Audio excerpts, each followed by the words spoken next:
أعوذ بالله من الشيطان الرجيم. بسم الله الرحمن الرحيم. الرحمن علم القرآن، خلق الإنسان علمه البيان.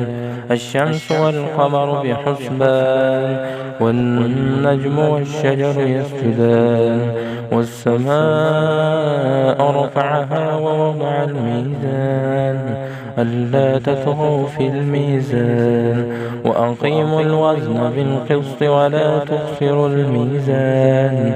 والأرض وضعها للأنام، فيها فاكهة والنخل ذات الأكمام، والحب ذو العصف والريحان.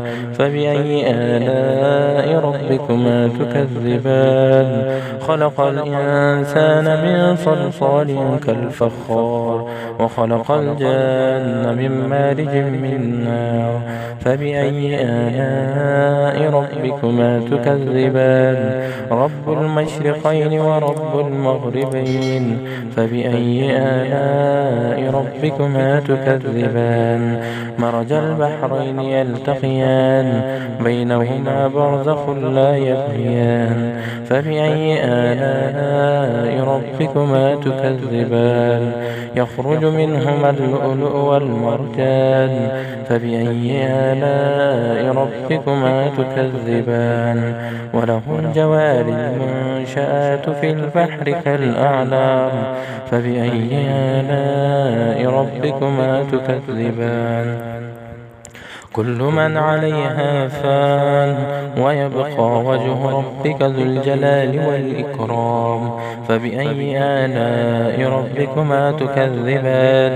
يسأله من في السماوات والأرض، كل يوم هو في شأن. فبأي آلاء ربكما تكذبان؟ سنفرغ لكم أيها الثقلان. فبأي آلاء ربكما تكذبان؟ يا معشر الجن والإنس إن استطعتم أن تنفذوا من أقدار السماوات والأرض فانفذوا، لا تنفذون إلا بسلطان. فبأي آلاء ربكما تكذبان؟ يرسل عليكما شواظ من نار ونحاس فلا تنتصران. فبأي آلاء ربكما تكذبان؟ فإذا انشقت السماء فكانت وردة كالدهان. فبأي آلاء ربكما تكذبان؟ فيومئذ لا يسأل عن ذنبه إنس ولا جان. فبأي آلاء ربكما تكذبان؟ يعرف المجرمون بسيماهم فيؤخذ بالنواسي والأقدام. فبأي آلاء ربكما تكذبان؟ هذه جهنم التي يكذب بها المجرمون، يطوفون بينها وبين حميم آن.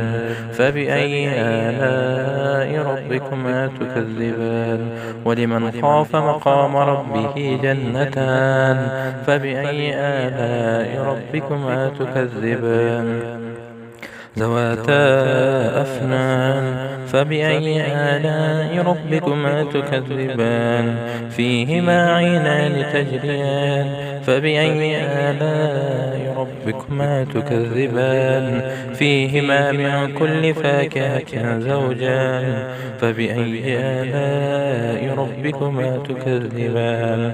متكئين على فرش بطائنها من استبرق، وجنى الجنتين دان. فبأي آلاء ربكما تكذبان؟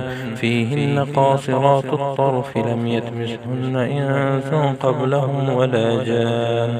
فبأي آلاء ربكما تكذبان؟ كأنهن الياقوت والمرجان. فبأي آلاء ربكما تكذبان؟ هل جزاء الإحسان إلا الإحسان فبأي آلاء ربكما تكذبان ومن دونهما جنتان فبأي آلاء ربكما تكذبان مدهامتان فبأي آلاء ربكما تكذبان فيهما عينان نضاختان فبأي آلاء ربكما تكذبان فيهما فاكهة والنخل والرمان فبأي آلاء ربكما تكذبان فيهن خيرات حسان فبأي آلاء ربكما تكذبان حور مقصورات في الخيام فبأي آلاء ربكما تكذبان لم يطمثهن إنس قبلهم ولا جان فبأي آلاء ربكما تكذبان متكئين على رفرف خضر وعبقري حسان فبأي آلاء ربكما تكذبان تبارك اسم ربك ذي الجلال والإكرام صدق الله العظيم.